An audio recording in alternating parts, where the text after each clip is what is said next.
Bonjour, bonsoir mes frères et sœurs dans le Seigneur. Soyez bénis chez vous. Je rends grâce au Seigneur pour ce nouveau jour. Il nous permet une fois de plus de nous retrouver pour partager ensemble les grandeurs et l'amour de notre Seigneur Jésus-Christ. En ce jour 18 janvier 2021, je rends grâce au Seigneur qui nous garde encore en vie. Il ne fait pas encore, c'est pas encore le matin, nous sommes déjà au 18 janvier 2021. Avant que je ne continue à vous dire ce que le Seigneur m'a dit dans la nuit, j'aimerais fortifier quelqu'un. Tout à l'heure, le Seigneur était en train de me parler. Et avant que le Seigneur me parle, en fait, j'étais en train de suivre un film sur EMCI TV, un film sur Jésus. On a montré comment Jésus a été crucifié.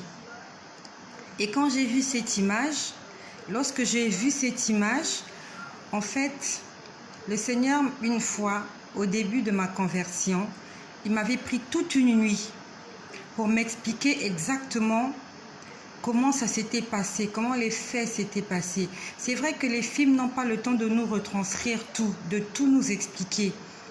Mais j'aimerais vous dire que le Jésus qu'on nous montre là, Jésus n'était pas comme ça. Jésus était bien défiguré. Tout à l'heure, quand j'ai suivi le film de Jésus sur EMCI TV, il était très propre ce Jésus. Il avait quelques marques de sang seulement.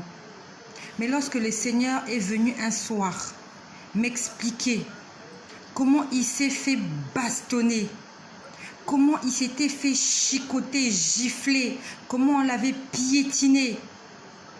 Il était méconnaissable. Jésus était méconnaissable. Il avait le visage enflé.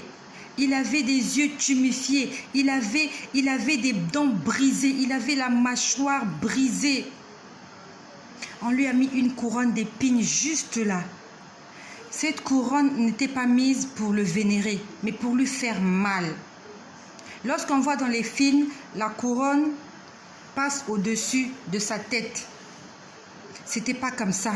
Ça avait été enfoncé dans son crâne pour que ça puisse casser son crâne, que ça puisse briser son crâne, pour que ça puisse entrer dans sa chair. C'était fait exprès. C'était des gestes de torture. Dans les films, vous voyez juste la couronne qui passe là. Non, la couronne était entrée dans sa chair. On dit que c'était une couronne d'épines. Il y avait des épines. Et le but était de lui faire mal. Le but était de le tuer, de le faire saigner. Parce que vous savez que si un homme perd une certaine quantité de sang, il meurt. Et c'était ça le but. Qu'il fallait qu'il meure très vite. Et le fait de lui avoir mis cette épine-là dans le crâne, c'était entré dans sa chair. Et il était en train de saigner. Cette couronne d'épines l'avait blessé ici. Mais dans les films, on ne nous montre pas ça. Dans les films, on nous montre, c'est comme si on lui a posé ça comme un roi. C'est comme si on lui a posé ça pour lui faire honneur. Ce n'était pas le but. On lui a donné des coups. On l'a giflé. On lui a donné ce qu'on appelle les doubles pas, qu'il est tombé. On l'a frappé. On lui a donné des coups de poing. Il avait des yeux tuméfiés rouges. Il était blessé de partout. Il avait les oreilles qui saignaient. Il avait le nez qui saignait. Il avait la bouche qui saignait. Il avait tout le corps qui saignait et qui était enflé. Son visage était enflé, comme lorsque vous avez tapé un voleur. Vous voyez, lorsqu'on a tapé un voleur, c'est exactement comme ça. Il était méconnaissable, la mâchoire enflée, le front enflé. Le Jésus qu'on nous montre à la télé dans les films, il est trop beau. Il est trop propre. Et le Seigneur Jésus a pris cette place-là pour toi et pour moi. C'est comme si aujourd'hui tu as commis un crime. Alors que les gens sont en train de t'accuser. Il y a un bon samaritain qui vient qui dit, laissez-le. Laissez-la, elle n'a rien fait. c'est moi qui ai commis ce crime. Et toi, intérieurement, tu sais que tu as commis ce crime et que tu mérites la mort, tu mérites la sentence, tu mérites la punition. Et il y a quelqu'un qui vient dire, laissez-la, c'est pas elle, elle n'était même pas là. Il dit, c'est moi. Parce que dans ce genre de situation, on cherche le coupable. On a juste besoin d'un coupable pour apaiser le cœur de certaines personnes. Et c'est ce que Jésus a fait. Il n'a pas péché. Mais alors que le monde voulait te tuer, le diable te condamnait, Jésus est venu, il a dit, prenez-moi. Estelle n'a rien fait, je vois Marcel qui est là. Il dit, Marcel n'a rien fait, n'a fait que du bien cette fille-là, et une fille bien.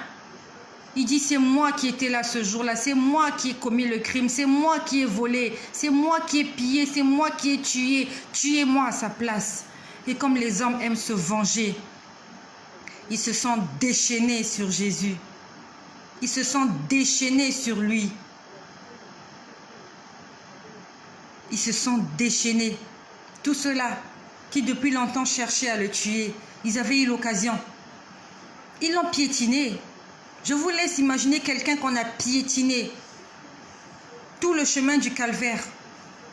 Lorsqu'il a quitté la ville et qu'il était en train d'aller à Golgotha, tout le chemin, on l'a piétiné, on l'a écrasé, on l'a boxé, on l'a chicoté, on l'a. C'était des chicottes des Romains, des chicottes avec des épines. Lorsque ces chicottes-là tombent sur votre peau, là, elles vous arrachent la peau. Parce que le but, c'était que vous puissiez saigner, que vous puissiez mourir.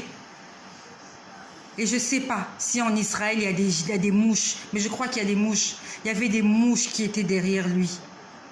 Il tombait. Il avait la peau déchirée. Il tombait dans la poussière.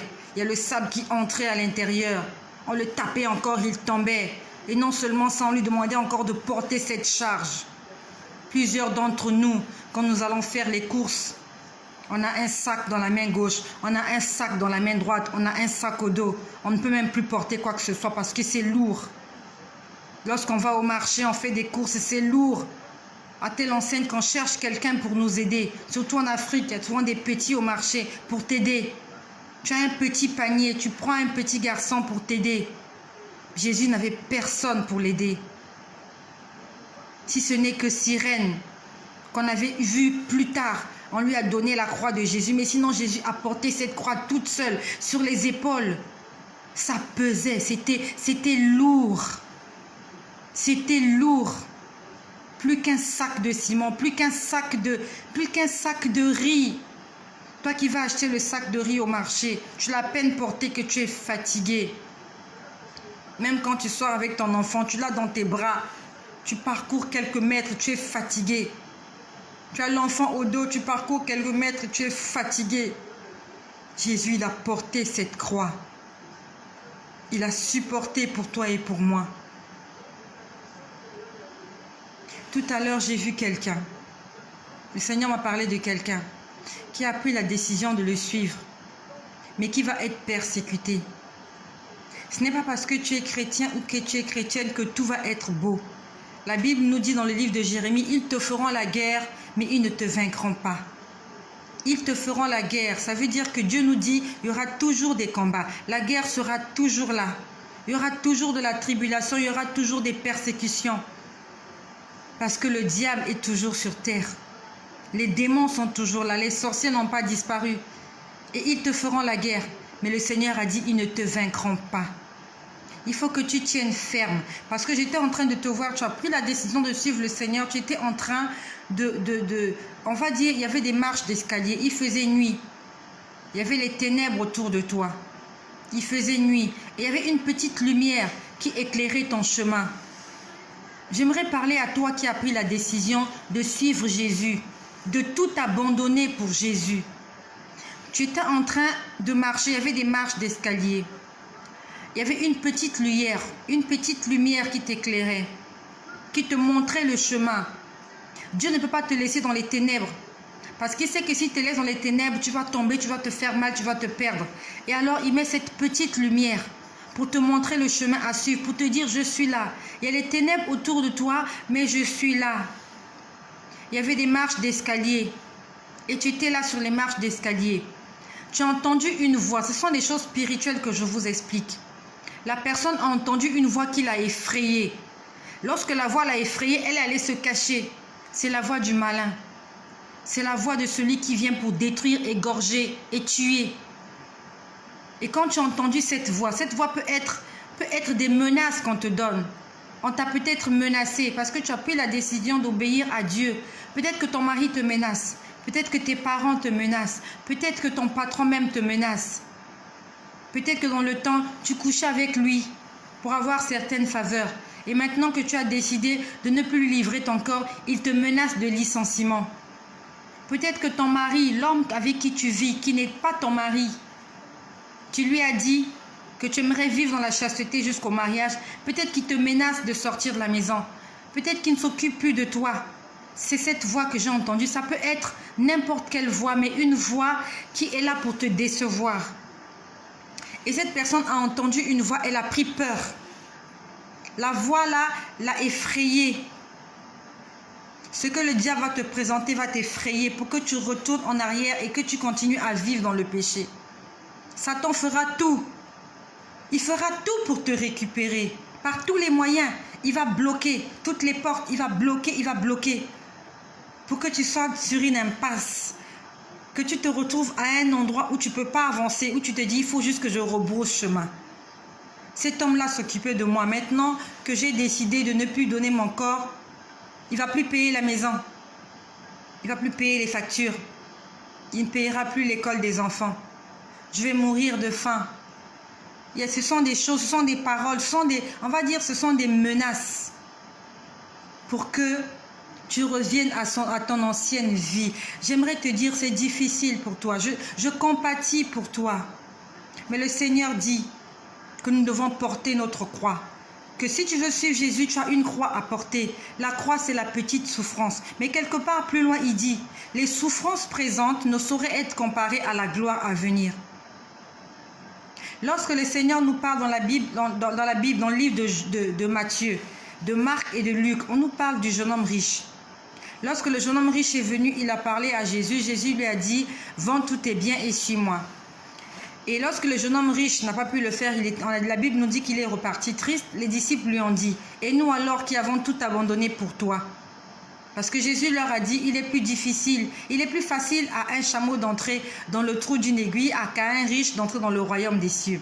Et les disciples lui ont posé la question, mais et nous qui avons tout abandonné pour toi? Jésus leur a dit, il n'y a personne qui ait abandonné père, mère, richesse, frère, sœur pour moi, qui ne reçoive au centuple, non seulement dans ce siècle, mais dans le siècle à venir. Ça veut dire que si tu as pris la décision de suivre Jésus, et que tu as tout abandonné pour lui, pour la gloire de son nom, pour lui être agréable, tu vas passer un petit moment de tristesse, un petit moment de souffrance seulement. Mais le Seigneur te le rendra au centuple. Et Dieu n'est pas menteur. Tu as abandonné tout pour lui. Il va te le donner non seulement dans le siècle présent, non seulement là, ça va commencer là. C'est pendant ta vie sur terre que tu vas commencer à vivre le miracle. Et ce miracle va être accompagné dans les siècles à venir. Ça veut dire dans l'au-delà. Ça veut dire au-delà de la mort. Tu auras des récompenses. Je vous ai dit comment quand le Seigneur est venu me convertir. Je ne suis pas pasteur. Je n'ai pas de titre dans l'église, si ce n'est que d'être une servante du Seigneur. Je suis l'esclave de Jésus parce que Jésus m'a sorti de l'enfer. Je tombais en enfer un soir et le Seigneur Jésus a stoppé ma chute. Il a stoppé ma chute. C'était un soir. J'aimerais te dire, la pire des morts qu'on puisse vivre, c'est la mort dans son sommeil. Il ne faut pas envier ceux qui meurent dans leur sommeil. Parce que peut-être qu'ils n'ont pas eu le temps de faire la paix avec Dieu et avec leur prochain. Je ne me rappelle même plus si ce soir-là, j'avais prié avant de dormir. Je ne sais plus. Mais je me suis retrouvée dans un endroit ténébreux et j'étais en train de tomber dans cet endroit. Et Jésus-Christ a stoppé ma chute. Et il m'a ramené. Il m'a ramené sur terre. C'est pour ça que je lui suis reconnaissante. Sinon, aujourd'hui, ça ferait exactement 4 ans que j'aurais perdu la vie. Ça ferait 4 ans aujourd'hui que je serais déclarée morte. Ça ferait 4 ans, nous étions en décembre 2017. Sur ma tombe, on allait écrire « Décédé en décembre 2017 ». Et si aujourd'hui je suis toujours en vie, c'est le Seigneur qui m'a donné cette seconde chance. Il m'a donné cette seconde chance-là. Et je vais la saisir pour la gloire de son nom. Je vais parler de Jésus partout. Que les gens se moquent de moi. Que les gens m'insultent. Que les gens me chassent de leur maison. Que les gens ne me donnent pas à manger. Je vais vivre avec ce Dieu-là parce qu'il m'a montré beaucoup de choses. Il m'a montré des choses qu'il m'a réservées au ciel. Il me l'a montré alors que je n'ai même pas de titre dans l'église. Je n'avais même pas commencé à évangéliser qu'il m'a dit « Regarde ce que j'ai déjà préparé pour toi, pour le peu que tu as fait. » Dans le temps, j'assistais les veuves, les orphelins. J'assistais les orphelins. J'allais presque tous les dimanches, je restais avec les orphelins. Je leur apportais du lait, je leur apportais des couches. Des orphelins. Je voulais même adopter un orphelin. Mais les gens de l'institution ne voulaient pas. Un petit garçon qui ne marchait pas, je ne sais pas quelle année, combien d'années il avait. Il avait plus de 7 ans, il ne marchait pas. Il ressemblait à un bébé de 6 mois. Il s'appelait Malkiat. Il me faisait pitié, ce petit garçon. Et j'étais prête à l'adopter parce qu'il me faisait trop pitié. Je ne sais pas quelle maladie il avait. De mon argent, j'ai sorti mon argent, on a fait un bilan pour savoir exactement pourquoi est-ce qu'il ne grandissait pas. Ça faisait 3 ans qu'il était à l'orphelinat et il n'avait pas grandi. Il n'avait pas de dents. Il ne marchait pas. Il ne s'asseyait pas. Il avait la corpulence d'un enfant de 6 mois, mais qui ne s'assoit pas. Il était maigre. Et j'étais prête à adopter cet enfant. Le Seigneur avait vu l'amour que j'avais pour cet enfant. Mais cet enfant n'était pas un enfant normal. Parce qu'une fois, cet enfant est venu me tenter chez moi. Je crois qu'il avait de la sorcellerie, cet enfant. Et c'est pour ça que le Seigneur n'a pas voulu que je puisse l'adopter. En ce temps-là, je n'avais pas de vision. Mais j'avais vu comment un soir, il est venu chez moi. Et il m'a parlé. Je lui ai dit, mais qui es-tu? Il s'est présenté. Je lui ai dit, mais comment quand je te vois à l'orphelinat, tu es un bébé alors que tu es un grand garçon comme ça? Je n'avais pas pu adopter cet enfant. Et le Seigneur avait vu mon cœur. Comment j'abandonnais ma famille. Ça se passait souvent le dimanche, après l'église. Je prenais mes enfants, on allait à l'orphelinat. On amenait des papiers toilettes, on amenait du lait, j'amenais de l'eau, j'amenais du riz. On restait là avec les enfants. Je m'occupais des enfants. J'aidais les dames qui étaient là. On lavait les enfants, je les berçais. Ça me faisait tellement mal. Souvent, ils dormaient sans électricité. Les toiles moustiquaires étaient déchirées. Il y avait des moustiques dans la chambre là où dormaient les enfants. Les moustiquaires étaient déchirés. Lorsque tu ouvres la moustiquaire, tu vois les moustiques sur les enfants. Ça me faisait très mal. J'achetais l'insecticide, je venais pomper. On attendait dehors le temps que l'odeur puisse finir. Après, on faisait entrer les enfants. C'était triste. Les orphelins souffrent. Les petits bébés souffrent. Des mamans sont allées faire le pitre, elles sont allées commettre l'adultère, elles sont allées commettre l'impudicité. Et quand elles tombent enceintes, elles mettent au monde des enfants qu'elles jettent à la poubelle. Pourquoi tu vas jeter les enfants à la poubelle alors que tu allais les chercher de toi-même? Les enfants souffrent, les orphelins souffrent. Quand vous venez, il y a à peine 2 mamans qui s'occupent d'eux. Ils sont une dizaine. Quand tu viens, les enfants pissés dans la couche. Il n'y a personne pour les nettoyer. Ils sentent les urines. La couche reste tellement longtemps avec eux qu'ils ont le derrière irrité. Ils ont les fesses irritées. Lorsque tu enlèves la couche, tu vois les fesses blessées. Tu sais que l'enfant souffre. Les orphelins souffrent. Aidons les orphelins. Aidons ces petites personnes. Elles n'ont pas demandé à venir sur terre. Les orphelins souffrent. Dans les centres là-bas, ils ont besoin de toi et de moi. Apportons-leur des couches.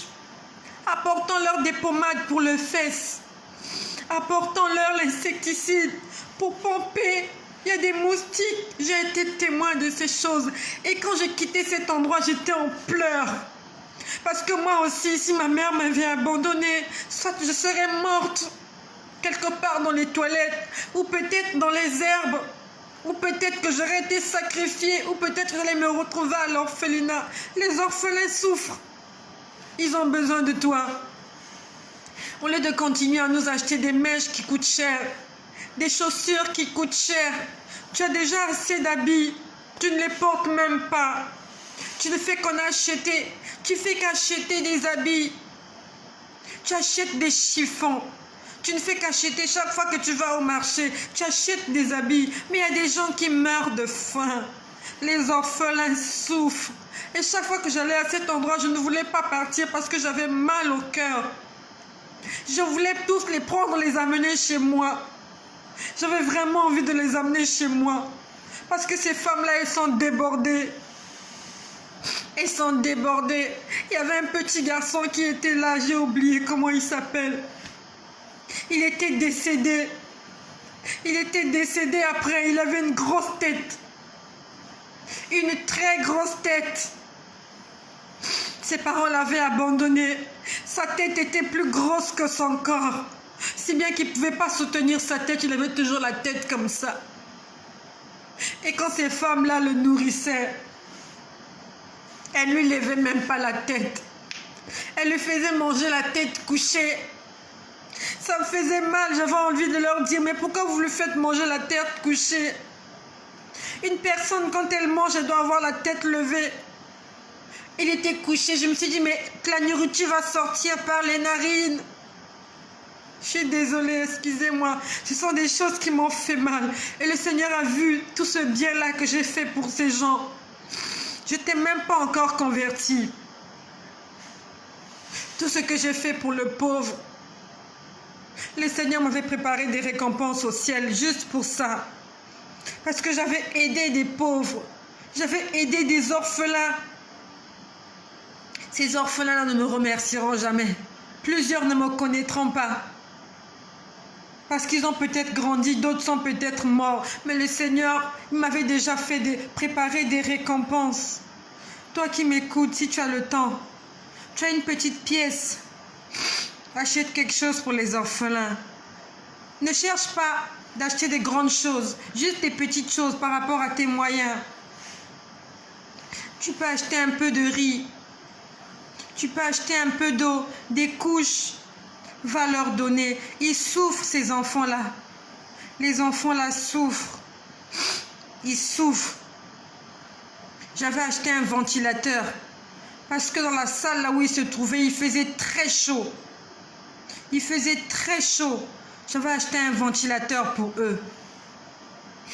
Afin que lorsqu'ils sont là le soir, j'avais même acheté une télé.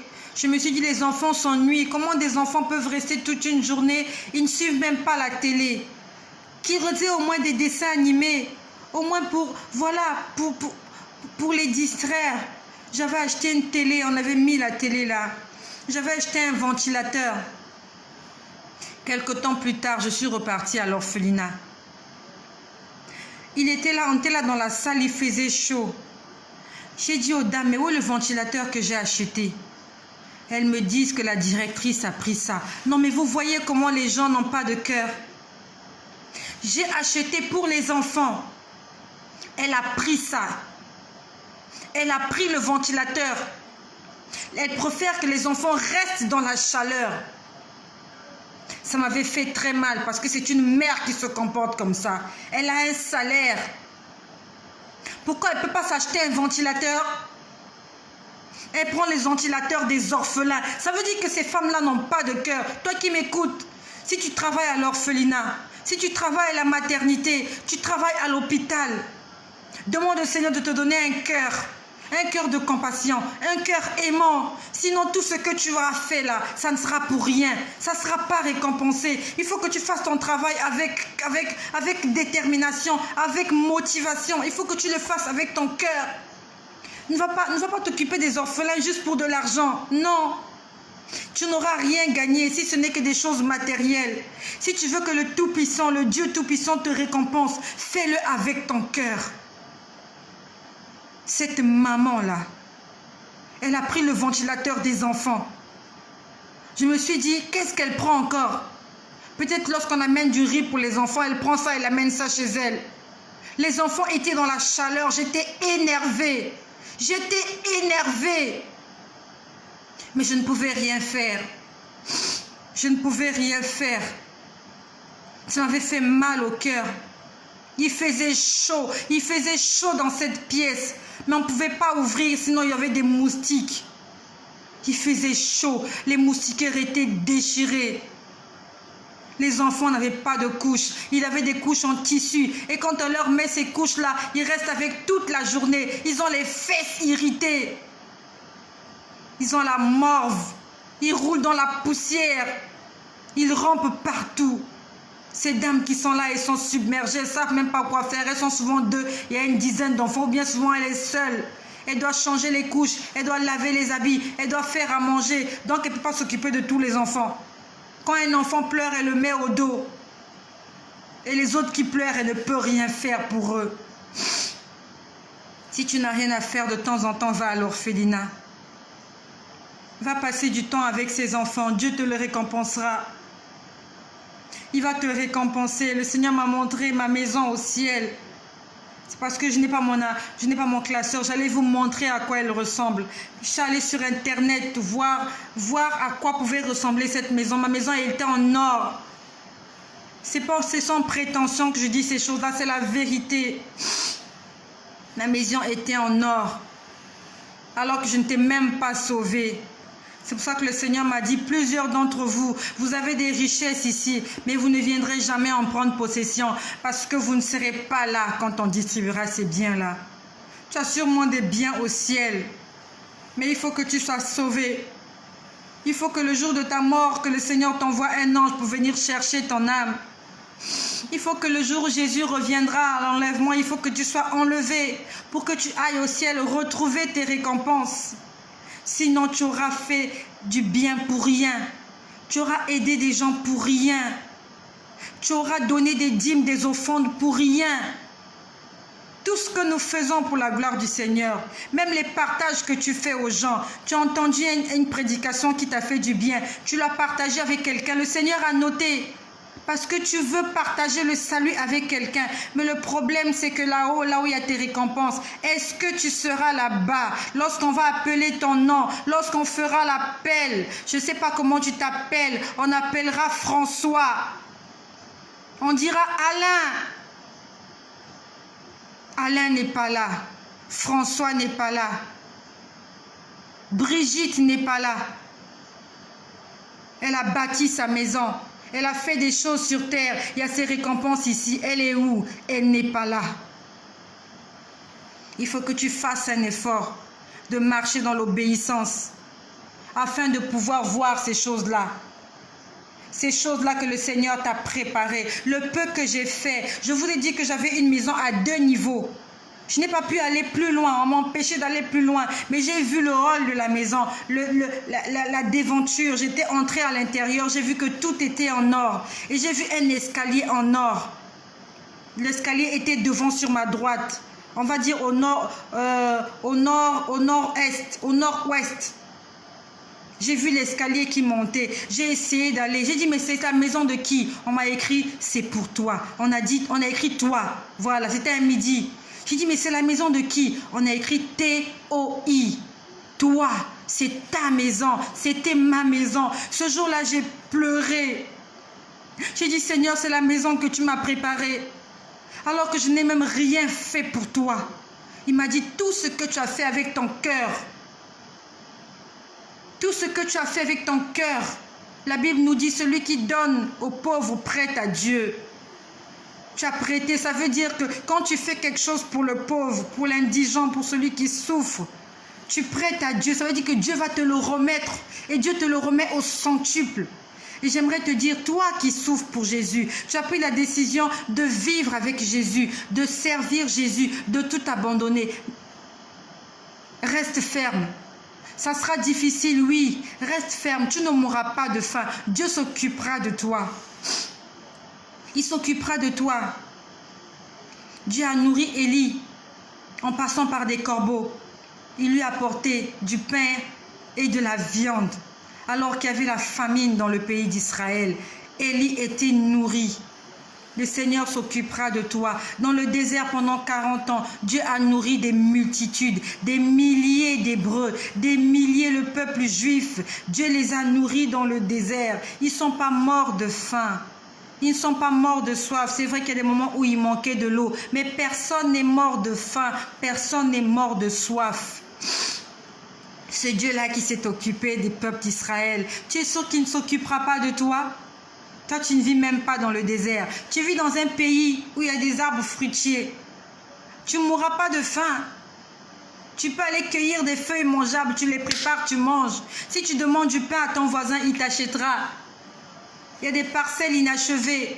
Il y a des parcelles nues, là où il y a des arbres fruitiers. Tu peux entrer, tu peux cueillir des mangues, tu peux cueillir des oranges, tu peux cueillir des bananes. Tu ne vas pas mourir de faim.